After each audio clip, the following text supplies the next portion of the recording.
Central America is the cradle of Maya civilization, and the Yucatan Peninsula, located in the south of Mexico, can be viewed as the recipient of its last hours. Bordered by the Gulf of Mexico to the north and the Caribbean Sea to the east, it spans over 300 kilometers long and 250 kilometers wide for a surface area of around 70,000 square kilometers, which is similar to the size of a country like Ireland. At the tip of this peninsula, 3 cities experienced the end of the Maya era. Koba, which was a major cultural and religious site until the Spanish conquistadores arrived. Mayapan, the last great Mayan capital. And Tulum, considered as the very last inhabited city since it was only deserted in the 16th century. With different scopes and functions, these 3 cities shared the fact that they all experienced the fall of a civilization that was among the most renowned and oldest of America. Famed for their skills and knowledge in many different fields, such as astronomy, mathematics, agriculture, and art in all its forms, the ancient Maya remain a fascinating people in every respect.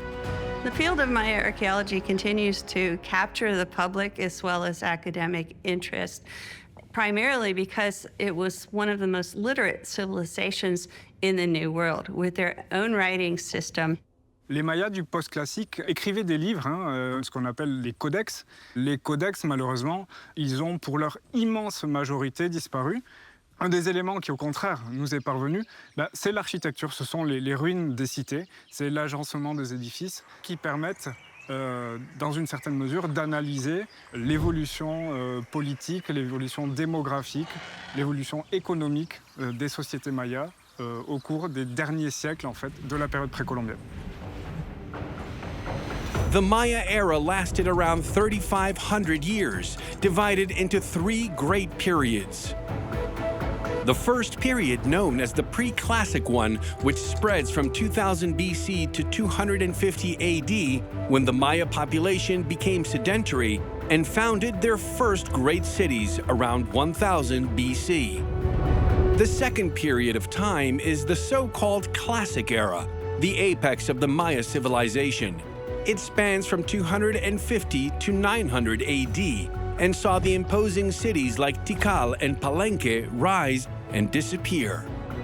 Lastly, the post-classic period from 900 to 1500 AD. This marks a shift for the Maya who migrated towards Yucatan. It was during this time that they founded Tulum and Mayapan, which was their last great capital.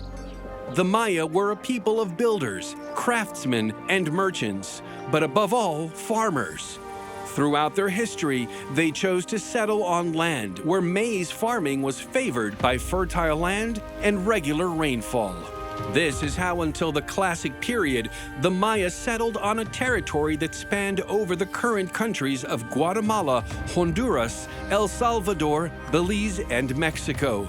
All of this land added up to about 310,000 square kilometers, which is a surface area comparable to that of current Italy. But at the end of the Classic period, in the southern lowlands, around the 900s AD, the number of political centers collapse. What actually happens is there's a period of probably drought-driven social disruption in one particular portion of the Maya area. Because when people can't eat, they overthrow their rulerships, they throw them out, and they move out. And what we see is a rise of settlements toward the coastal zones and in northern Yucatan between 900 and 1000 AD. Fleeing from bad crops and shortages, the Maya migrated massively towards Yucatan, a region which they very soon viewed as a real El Dorado. Suite aux sécheresses qui ont marqué la période du classique terminal, la question de l'eau, de sa gestion, de son approvisionnement était primordiale. On ne trouve pas de grands cours d'eau, ni de très grands lacs dans le Yucatan. En revanche, on trouve tout un réseau de ce qu'on appelle les cenotes, donc des espèces de puits, de gouffres, de puits naturels, qui permettent d'avoir un accès à la nappe phréatique. There are approximately 7,500 cenotes in Yucatan. These inexhaustible drinkable water sources are the main reason why the Maya settled in Yucatan during the post-classic period.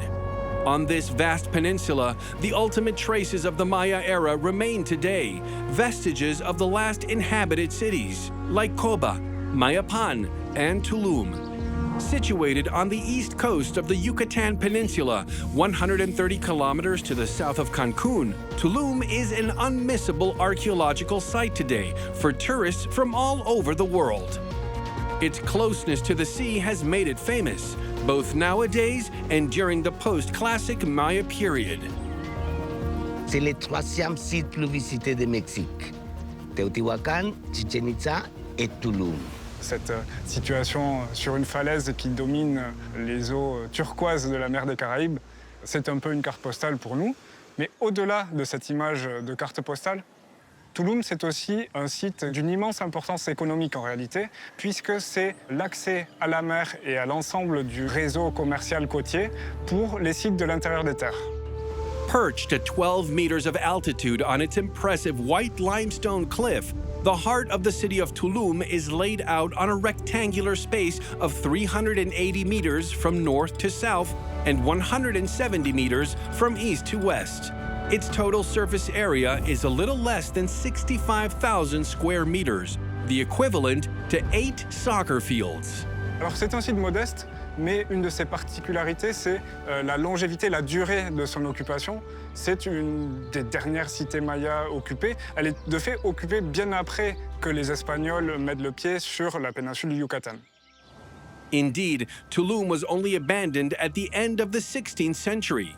Built during the post-classic period around 1200 AD, the city quickly rose as a strategic place, open onto the world and displaying great cultural diversity. Its architecture draws inspiration from other pre-Columbian civilizations, contemporary of the Maya, such as the Zapotecs, the Mixtecs, the Toltecs, and the Aztecs. These people from central Mexico, although almost 1,500 kilometers away, regularly interacted with the Maya from Yucatan. Donc très logiquement, on trouve à Tulum, comme dans d'autres cités du post-classique, des décorations, des pratiques architecturales, des pratiques artistiques qui répondent à un style qu'on nomme international et qui correspond à ce moment d'échange florissant entre les différentes régions de la Mésoamérique.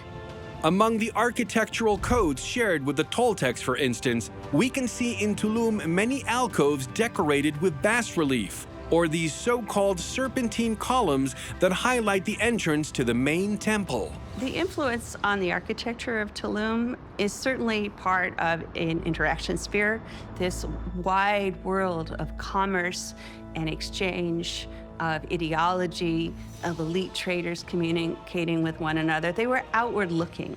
They had an international perspective. This open-mindedness can also be seen in the adoption of shared gods. The most obvious example of which is the feathered serpent god, divinity of resurrection and reincarnation, originally worshipped by the people of central Mexico.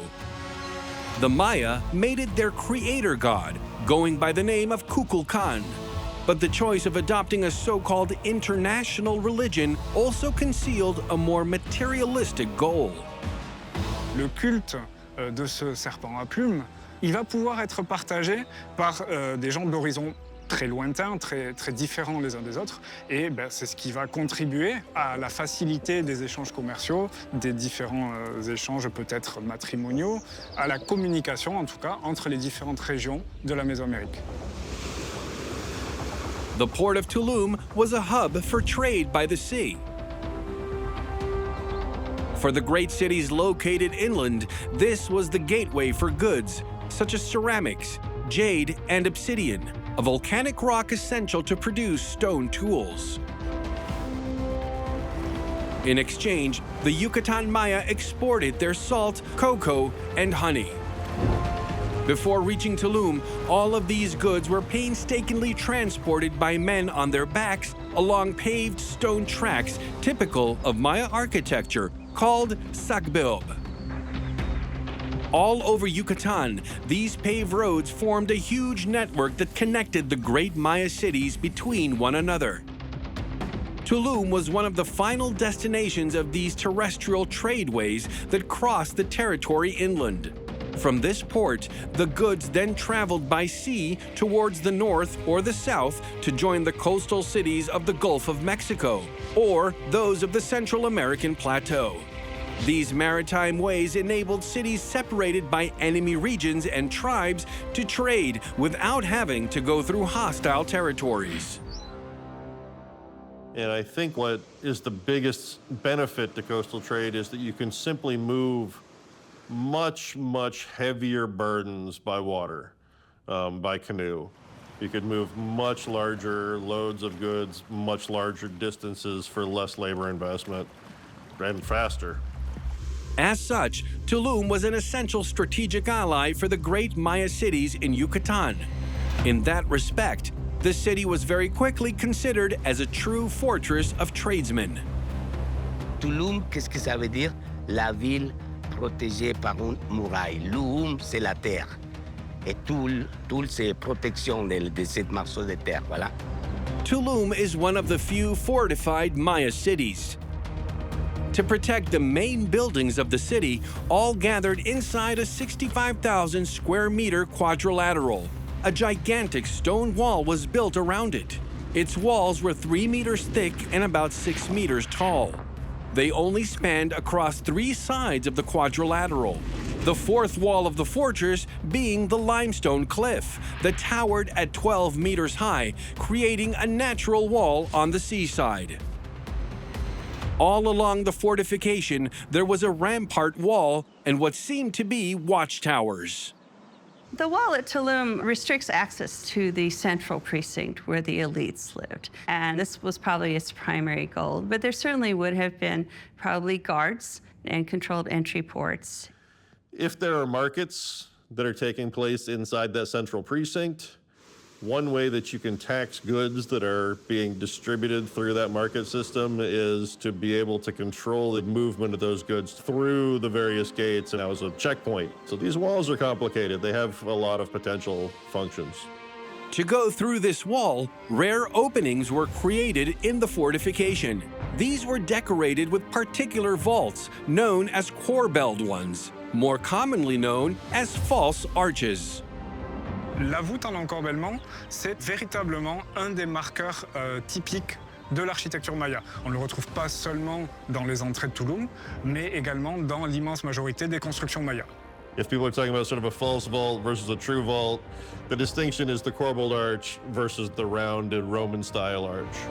Classic vaults were generally built in semicircles, with stones carved into a truncated pyramid shape.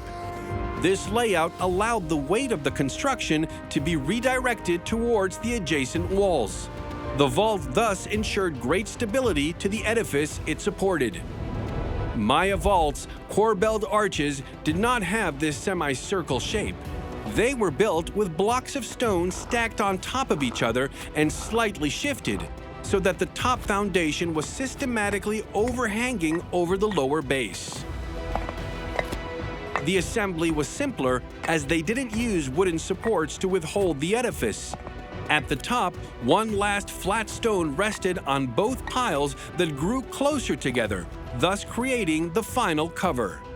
The forces were directed vertically here and weren't redirected towards the side walls. To avoid any instability, the corbelled vault could only cover much narrower openings than those opened by semicircle vaults. So what you have is a very narrow room, and if you need more internal space, you make another arch next to that, another arch next to that, another arch next to that, and you can build a series of rooms that way. These narrow and dark inside spaces were not an issue for the Maya. In fact, they were in perfect harmony with their religion, for their temples are the houses of gods. Et les dieux mayas recherchent l'obscurité, recherchent vraiment ces espaces étroits, en quelque sorte, qui pourraient être assimilés à des grottes. These were sacred places, and they weren't intended for public view. They were meant for the restricted and privileged few, for lords undergoing initiation ceremonies or conjuring of ancestors or other kinds of communicative rituals with deities.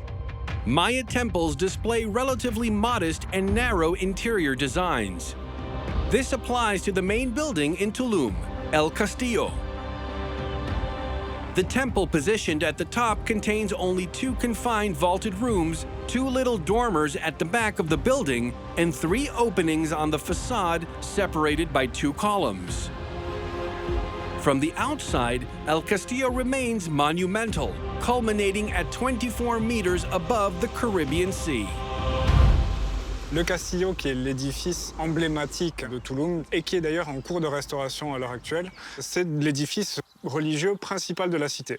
C'est le plus haut, c'est là qu'il domine toute la place centrale. C'est de là que les grands chefs ils disaient quoi faire.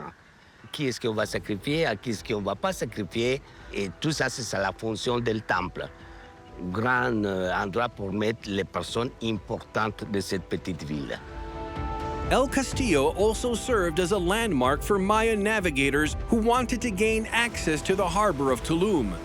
As such, it had to be built as high up as possible on the cliff. Over the centuries, its architecture evolved as the city grew prosperous and unavoidable. For at the beginning, El Castillo was just a small religious building of very modest proportions. Le Castillo, comme bon nombre d'édifices monumentaux mayas, est en réalité le fruit d'une succession de modifications architecturales, les unes construites par-dessus les autres. La transmission des pouvoirs, quelquefois, se fait de père à fils, comme en Europe. Et quand ton père va décéder, et tu es le prochain roi, mais tu ne vas pas détruire le temple de ton papa. Tu vas construire par-dessous. Tu vas les réutiliser, les temples précédents. Originally, El Castillo in Tulum was already 25 meters wide, but it didn't go much higher than 8 meters. To raise it, the builders added contention walls in the center and an inclined abutment plane at the rear. These additions filled in the central part of the old temple with stone and earth to ensure solid foundations for the extra height. On this base, the new construction rose up to around 12 meters high, adorned with a stairway of about 20 or so steps leading to the sacred part, the temple at the summit. The edifice, decorated with bright colors and numerous sculptures, adopted monumental architecture. Facing the temple, a square-shaped platform of about 10 meters was also built, probably to host dances and religious rituals. Cet édifice, qui a été nommé par les Espagnols Castillo, donc le château, de par sa monumentalité, il est assez caractéristique du style architectural de cette partie du nord du Yucatan qu'on appelle le style côte orientale. Et la caractéristique, c'est des mini-temples, pas des grands temples, orientés. La façade principale, c'est à l'ouest, parce que de l'est, il vient les cyclones, les ouragans. Les ouragans, ils sont passés même à l'époque des Mayas.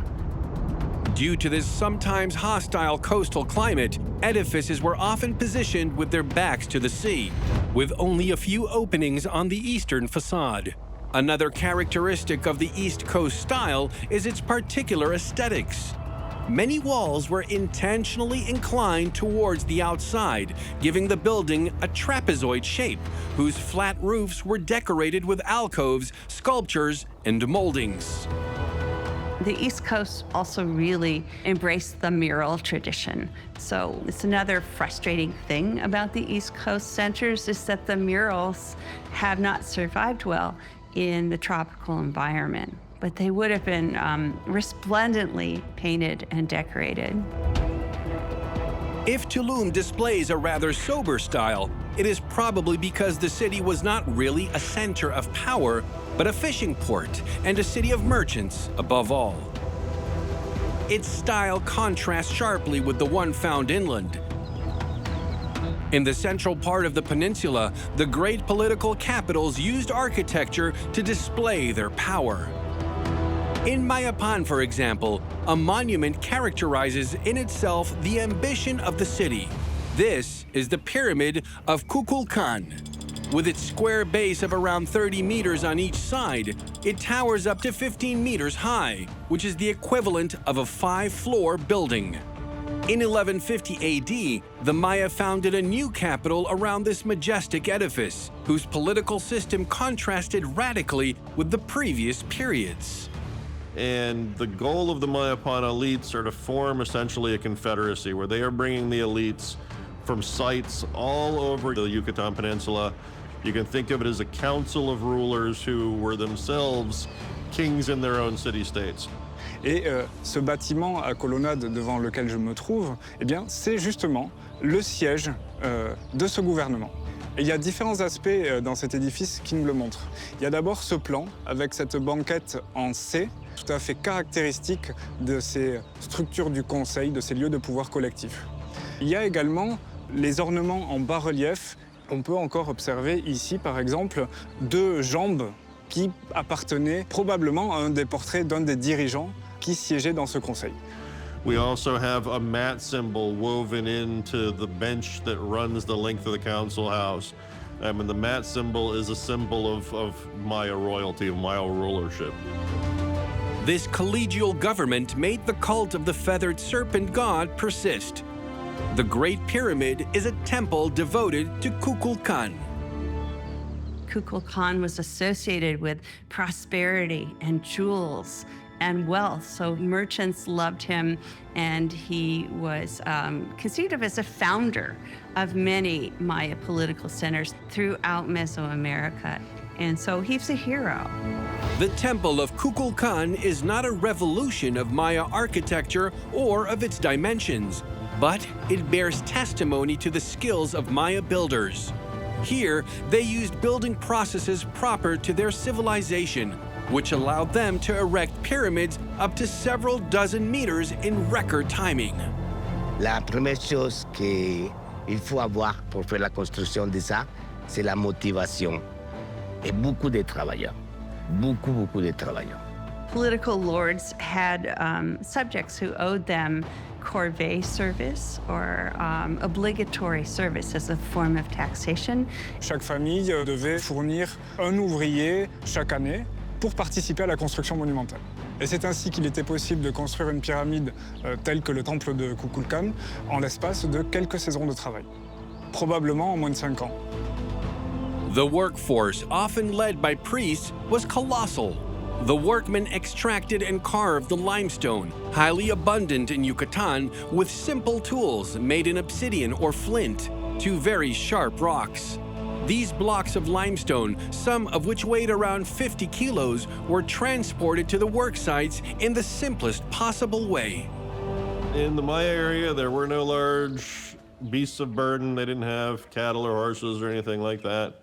So everything was being carried by people, kind of with their hands behind their back and carry things straight up the steps of the temple. So it's all hard manual labor. The manual labor was exhausting, but not very complicated, for the technique to raise such pyramids was surprisingly simple. The structure of a pyramid like the one in Mayapan is made up of backfill of rough stones and mortar. To do so, spaces were divided by walls to create multiple cells. Each group of workmen filled their cells as they pleased with mud, sand, gravel, or lime. It was then entirely covered with a siding of well-carved stones, followed by a mortar coating. This base served as a platform for the upper levels that were built in the same way.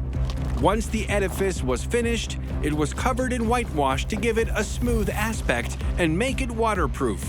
Finally, the pyramid was covered with a new coating with red pigments added to it, giving the building the color of the rising sun.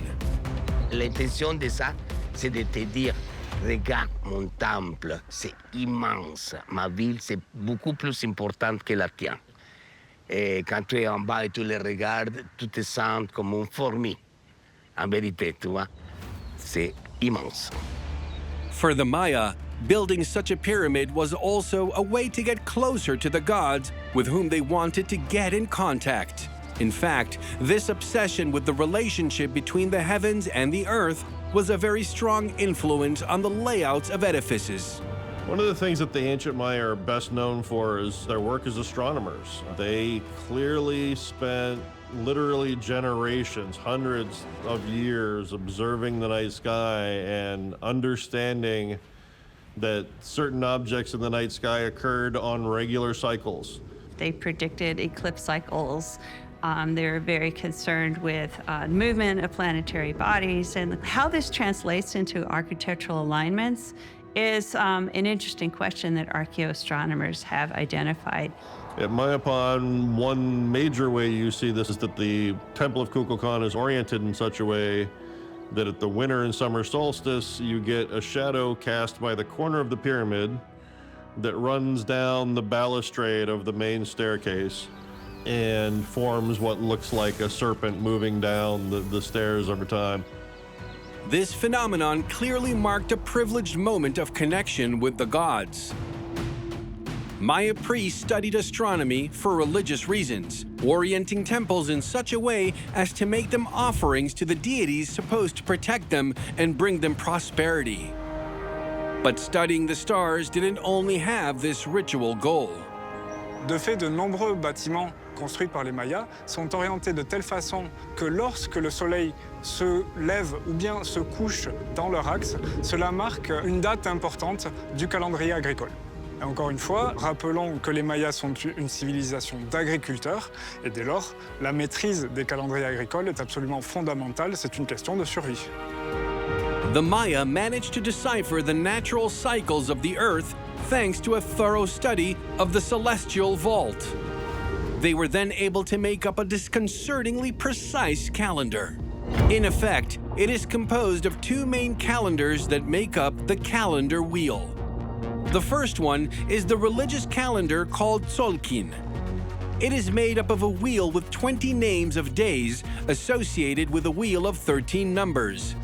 It counts 260 days divided into 13 periods of 20 days and used for all religious activities. The third wheel represents the second calendar, a solar and civil calendar called Hab. It includes 365 signs representing the 365 days of the cycle of the sun and is divided into 18 months of 20 days each. At the end of the year comes a period of 5 days. This calendar was very useful for farming activities. It is only every 52 years that both calendars realign on the shared starting point.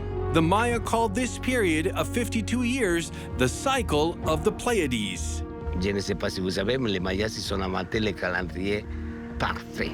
Perfect indeed, because the Maya had understood that a sidereal year, which is the time the Earth takes to go around the sun, is actually 365 days and 6 hours. Although our Gregorian calendar sorts this out with a leap year every 4 years, the Maya astronomers compensated this slight gap at the end of each cycle of the Pleiades. À la fin de cette période de 52 ans, on va fêter 13 jours. 13 jours de fête. With these 13 days of celebrations added every 52 years, the correction of the Maya calendar matches precisely the one we do every 4 years nowadays. C'est la seule civilisation qui faisait la correction del calendrier. Et c'est pour ça que dans le calendrier maya, chaque date elle est précise. The Maya priesthood during the postclassic was intensely interested in controlling the calendar. Like they would divine when were good days to plant, when were good days to hunt, good days for making war, good days to name children, and so on. And the people occupying those positions were influential in politics. In the post-classic period, Mayapan was the epicenter of the Maya world. Consequently, the entire city was organized around its main temple, viewed as the center of the cosmos. Around the pyramid of Kukulkan, the heart of the city was home to all the religious and administrative buildings of Mayapan. To the west, the Temple of Venus. To the east, the Caracol, devoted to the wind god, and the complex dedicated to the god of rain, Cha'ak. To the north, the Temple of Warriors, the Temple of Painted Alcoves, the Temple of Fishing, and the Northwest Temple. In the middle of all these places of worship came the residences of the ruling class. Already densely packed, this main square only represented a tiny part of what the city of Mayapan was at its peak. Suite à l'abandon de Mayapan autour de 1450, la jungle a repris ses droits et recouvert peu à peu l'ensemble de la cité. Seule, en réalité, une infime partie a été dégagée et est aujourd'hui mise à disposition des visiteurs. Elle ne représente véritablement que peut-être 5 à 10% de ce qu'était la cité à la période de son apogée. Thanks to laser teledetection technology, archaeologists managed to reveal what was invisible. In recent years, they discovered to what extent the city spread out far beyond its political and religious center. In 2013, we performed a LiDAR survey that allowed us to map all the houses located under the forest around Mayapan within a 40 square kilometer area. So what we're doing is we're flying over the jungle canopy and we're sending down millions of pulses of laser light into the jungle. And most of those will hit leaves and trees, but a bunch of those will manage to get between the leaves, hit the real ground surface, and bounce back. And then we can digitally, literally just hit a button and delete all the vegetation.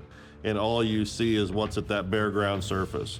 And to our surprise, we realized that this area was completely covered in house mounds and outlying minor political centers. We were able to look at a complete map that show us all the architecture, the stone walls, trails, cenotes, all of that. And it 100% changed the way we were doing archaeology at Mayapan. LiDAR technology allowed archaeologists to confirm the existence of an 8-kilometer-long surrounding wall, inside of which more than 4,000 structures were recorded on a surface area of hardly more than 4 square kilometers. It's dense and it's walled, and there clearly was a concern for defense. This was a contentious period, and there were rivals, and warfare and raids were a part of the political landscape in the post-classic. So you have both an external defense and a way to keep an eye on the local population who might, want to rise up and cause you problems. Again, city walls are more complicated, I think, than a lot of people give them credit for. Although it was fortified, Mayapan took up a hierarchical organization of space specific to Maya civilization. In the center of the city, the religious edifices and housing of upper classes coexisted, whereas the rest of the population was organized around this nerve center. The first ring around it was where the merchants and craftsmen lived. Then came the farmers who lived the furthest out of the city. What the 2013 LiDAR study revealed is that the city spread far beyond the surrounding wall. The city itself spans 4.2 square kilometers within the wall, and then it goes another half kilometer in all directions outside the wall. So stand on the top of the Temple of Kukulkan as far as the eye can see, and that will be Mayapan, the residential zone of one of the most urban cities ever to have existed in the Maya realm. We had originally had a population estimate of 12,000 based on existing maps of Mayapan. Now that we have the LiDAR, it looks like maybe 20,000 or 25,000. So it's been absolutely critical in our understanding of the city. Although Mayapan is considered to be the last great political capital of the Yucatan Maya, the essential cultural and religious center of the post-classic period remains Koba. The city is 200 kilometers to the east of Mayapan and about 50 or so kilometers northwest of Tulum. Its ruins, today shrouded in thick tropical rainforest, was revealed by archaeologists in the 1920s. Koba is a wonderful city in part because it was so long-lived. You see the first occupation there in probably about 100 AD, and it had time to develop, both size and scale. It probably had 50,000 people in its height. Around 650 AD, Koba was the most important city of the Yucatan Peninsula, a major political and religious capital. But from the year 1000 AD on, its influence declined severely with the rise in power of its rival, Chichen Itza. Néanmoins, Koba, après cette période un peu troublée, va renaître de ses cendres en quelque sorte pour connaître un apogée post-classique qui se manifeste en particulier avec de nouvelles constructions monumentales. These new complexes were erected around 1200 AD and display all the architectural codes typical of the East Coast style. Small rectangular constructions, narrow vaulted rooms, and very few openings bordered by columns and decorated with ornamental friezes. The presence of such ensembles confirms the thesis of a renewal in Koba at the time. On this huge site of 70 square kilometers, which is twice the surface area of a city like Lyon in France, these modest buildings brush shoulders with the imposing pyramid temples of the previous period. So you've got different architectural styles that are present, right? So you see sort of classic period tall vertical temples that then are topped by post-classic Tulum style shrines to reflect the changing times. This little temple that towers over the canopy is at the summit of the highest edifice in Yucatan, the Pyramid of Nohok Mul. It stands on 7 levels with rounded sides and measures 42 meters high. The stairway leading to the top counts 113 steps, and its slope is famous for being particularly steep and difficult to climb. In Mayan language, Nohok Mul means great hill. In the scenery, this pyramid has the appearance of a craggy cliff dominating the jungle, and it's exactly what the Maya wanted when they built such a huge temple. The ideology ties very closely to the cosmology, the idea that there's an upper world and there's an underworld and that we're somewhere in the middle of it. And there's various ways to reach the gods who live in the upper world. One of those is to ascend a mountain. So in the Yucatan, where it's relatively flat, building your own mountain is one way to get a mountain. And it was from the top of this sacred artificial mountain, visible by all, that the Maya priests and kings ran the city. Les pyramides mésoaméricaines, elles permettent une mise en scène de la politique et de la religion. C'est vraiment une scène de théâtre. On a d'une part le temple au sommet de la pyramide qui, pour un observateur situé en bas, est un espace un petit peu mystérieux. Là, les gouvernants, les prêtres vont s'adonner à un certain nombre de rituels dans l'obscurité. Et puis il y a d'autre part le grand escalier frontal qui lui permet au contraire des apparitions tout en majesté où on domine la foule qui peut être amassée au pied de la pyramide. Maya kings were divine messengers, the only ones who could interact with the gods and obtain their favors. During periods of drought and famine, their political legitimacy could very quickly be questioned. To preserve it, leaders had to use propaganda constantly. This is what the many stelae found all over the city revealed. Highly eroded today, most of them are very difficult to interpret in the naked eye. Archaeologists often use photogrammetry to create a more legible version of these testimonies in 3 dimensions. By assembling hundreds of photos taken in the field, this technique amplifies all the reliefs of a sculpted scene and reveals the invisible. Et dans le cas de cette stèle de Koba, on observe un portrait royal avec le dirigeant représenté en majesté, vêtu de ses plus beaux atours, d'un panache de plumes flamboyantes. Et surtout, on observe qu'il est juché, qu'il piétine littéralement 2 captifs en position d'humiliation. Il y en a un ici et l'autre là. Et puis il y a un 3e captif, les bras attachés dans le dos. Donc on est véritablement sur, encore une fois, un programme de communication politique, de propagande royale. These prisoners of war could at any moment be sacrificed as offerings to the Maya gods. Nobody knows how often the temples were used as stages to these macabre scenes. Yet once again, the architecture of the place informs the experts about their unfolding and the places where the ceremonies occurred. Et l'un de ces emplacements de sacrifice humain se trouve ici derrière moi. C'est sur ces monolithes que les victimes à sacrifier étaient maintenues par des assistants. Et puis l'officiant venait perforer l'abdomen pour retirer le cœur. Alors, cette mise à mort qui est rapide pouvait être suivie de la décapitation de la victime sacrificielle. Ce sacrifice humain, c'était bien entendu le sacrifice ultime qui permettait de s'assurer de la bienveillance des divinités, mais c'était encore une fois, il faut bien insister là-dessus, aussi un spectacle public qui est à placer dans ce contexte politique violent, troublé, de règne de la terreur en quelque sorte, mise en place par les familles dirigeantes. C'est une démonstration ostensible du pouvoir. These sacrifices of prisoners were not the only blood offerings which the Maya people attended to. Self-sacrifice rituals were also very frequent. Perched on their pyramid, the Maya kings or priests practiced spectacular bleedings on themselves. So they'll punch holes in their earlobe or through their nose or into the fleshy parts of their penis, things like that. They would obviously have been very painful.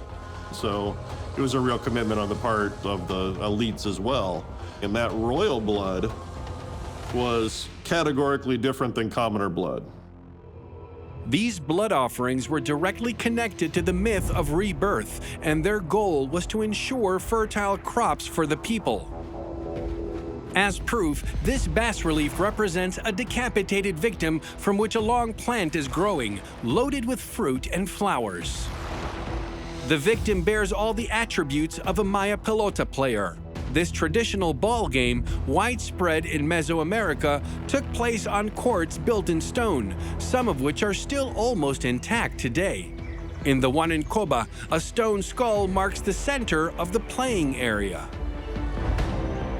On trouve de très nombreux terrains qui sont ornés de crânes humains ou de bas-reliefs représentant des personnes décapitées. Alors, on évoque parfois que les joueurs de l'équipe perdante, tout simplement le capitaine de l'équipe perdante, ait pu être sacrifié à l'issue de la partie, même si, encore une fois, aucune source écrite ne permet de le confirmer. Ce qu'on observe, c'est une corrélation réelle entre la pratique du jeu et le sacrifice humain. Ça, c'est certain. The ball court, whose size varies according to cities, is rectangular. It is bordered by walls, often inclined, going up to 10 meters high approximately. At the top of each of these walls, a particularly inaccessible ring serves as a goal. During this ritual game, two teams of 2 to 7 players faced off and exchanged a rubber ball that could weigh up to 3 kilos. To do so, they were not allowed to use their hands and feet.